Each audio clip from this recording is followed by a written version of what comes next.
Hey there, good evening, and thank you so much for joining me. If you're wondering who this is, yet again, it is me. It is I, actually, Heather Thompson, Clarity Life Coach for Women, author, and speaker, residing in the greater Atlanta, Georgia area. And my focus and purpose is on transforming worn out women into whole women through clarity-based coaching.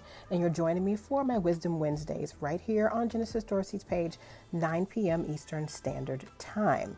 So we're going to jump right into this because I was thinking I need to know precisely what I'm going to be talking about tonight, and I wasn't sure initially, but as God would have it, the information came to me. I said, this is going to be very, very clear. Tonight we're talking about no new assignments. Finish the last thing that you were given. No new assignments. Finish the last thing that you were given.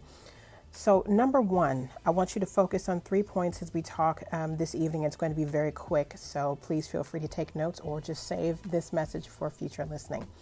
I want you to go back and finish what you abandoned. That's number one. I want you to go back and finish what you abandoned. We don't need to sugarcoat this at all.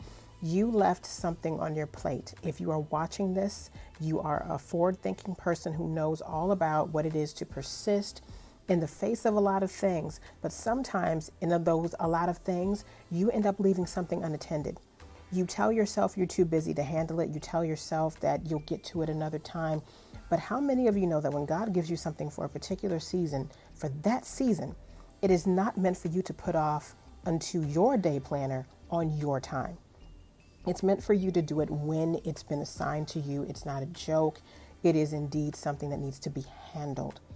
So you left something, most likely, if you're watching this, on your plate due to distraction, fear, or pain-induced laziness. This happens to many of us, but just because it does not mean that it should. Here's the thing. The assignment that you abandon today is often the abundance that you can't enjoy tomorrow. We miss out on the harvest in our lives because we end up neglecting the seed form that they come in. We're so used to saying, I have tomorrow, or I will get to this at another time, but we don't always have the time that we think. We think that we have much more availability than we do. And when that happens, we end up forfeiting future blessings. We end up letting what we have get assigned to somebody else because they were willing to handle the task that we abandoned. We can't afford that anymore. Because the one thing I know about harvest is that they're not just meant for us. They're meant for our households, for generations to come, and to all those to whom we are assigned. That's the deal. It's not just so that we can walk around here saying what we have, and I'm not against nice things at all, but it goes far beyond us. So if you're going to go into things with a kingdom mindset, then you need to make sure that you're thinking about things generationally speaking. How many households am I affecting when I say I can't do something? How many generations am I going to be hurting if I decide, well, I just don't feel like it right now? Do you feel like forfeiting any more gifts and opportunities that God has for you? If you don't, and I'm sure you don't if you're here, then please stop missing out on harvest in your life because it's coming. You're neglecting the seed form that it comes in. This is not the season to miss out. It is time out permanently, not temporarily, permanently. For any of that, it's time to move into position and do the work instead of consistently doing the wait. Now, number two, as you can see, again, we are talking about no new assignments. Finish the last thing that you were given. Look around your circle. Are you sitting with procrastinators or are you running with visionaries? Again, I want you, number two, look around your circle. Are you sitting with procrastinators or are you running with visionaries? I know one thing, this last year, the last 8 to 9 months for me have been very transformative.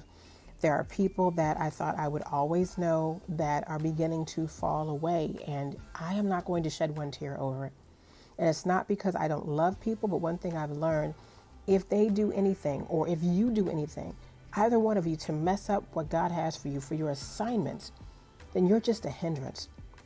No matter what your memories are together, no matter what experiences you have together, what matters most is where you're going.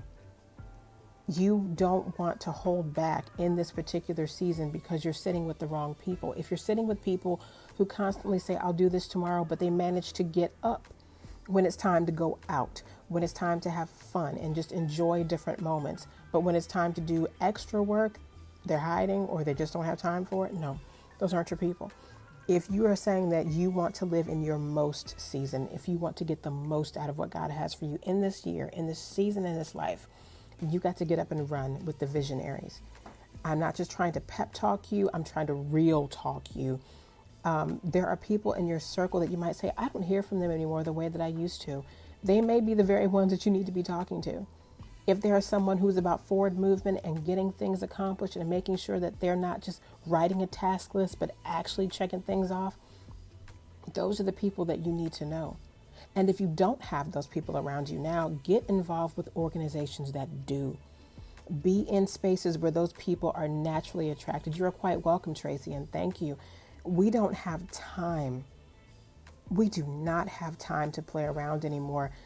I'm seeing so many business owners say the same thing, especially those who, are spiritually led. They're saying that, there's so much grant money out here that so many businesses don't take advantage of. And a lot of people don't know it's available. There's partnerships and alliances that get formed by people who really just didn't previously know each other until they found out about each other's interests. You've got to be willing to expand beyond your comfort zone. You've heard that a lot of times, I'm sure, if you follow people like me or Genesis or others, but the message is true nonetheless. You've got to be willing to start expanding. I'm not saying cut everybody off. If you got good people, please keep your good people and treat them well. Be good to them in return. I'm not saying let everybody go, but be willing to get up and go where the runners are so that you can finish this race the way that you're supposed to, and not just standing on the sidelines watching those who are willing to get into the race. Be in the race yourself, and not for competition's sake. That's not what we're about. The only way you want to be better is to be better than your previous self, because there's room enough for all of us to win, and there's definitely opportunity as well. So yes, number 2, look around your circle. Are you sitting with visionaries, or are you, sitting with procrastinators or running with visionaries? And make healing, number 3, make healing a priority so that damage doesn't hijack your future. I'll say that again since I messed it up just a little bit. Make healing a priority so that damage does not hijack your future. Now, I want to speak truthfully here, but respectfully, and be sensitive to the modern climate that we're in.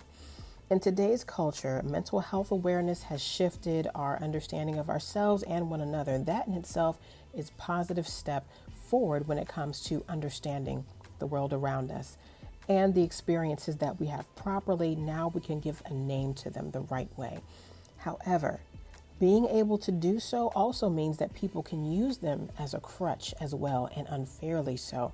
And I mean no disrespect to anyone's plight, but we do, again, have to make healing a priority. Please don't allow your time and your talent or the seasons that you have to be wasted by allowing heartbreaks and disappointments and losses to stop you from going where you're supposed to go. Seek professional help if you need it. This is not a time for you to be ashamed. This is a time for you to be uplifted. If you've been enduring some things by yourself and you don't know how you're going to handle it, please, by all means, get the help that you need. But don't allow yourself to lose time, lose more opportunities, chances that you've been waiting on because you feel stuck in the experiences that you've been having. Because you can indeed lose that time, and you don't, by not making your way out, because you're not speaking up or you don't know what to say. Make sure that when life's hardest hits come at you and put you on the sidelines for a while, make sure that you find a way to get back in the game. Speak to those accountability partners whom you know will keep your best interest at heart and will indeed listen to you in what you're going through. But what you don't want to do is end up missing too much time because you weren't willing to get up again. So we've got to be about the business in all areas of finishing strong with the task that we've been given. It is our priority, and it is indeed our gift in this season. this will allow us to move forward, because we can't afford to miss out on what God has for us. And the best way to not do that is to focus on not worrying about the new assignments, but finishing the last things that we were given. So again, my name is Heather Thompson. I thank you so much for being with me tonight. I will leave all of my social media information in the comments after this video wraps. But again, I thank you to Genesis for her time, and to her team, her excellent team. And to you, I say, thank you again for watching. And as I always say, that if you feel you haven't been having a great day, I want you to make it one. It is within your power to do so. God bless. Thank you for joining me, and take care. I'll see you soon.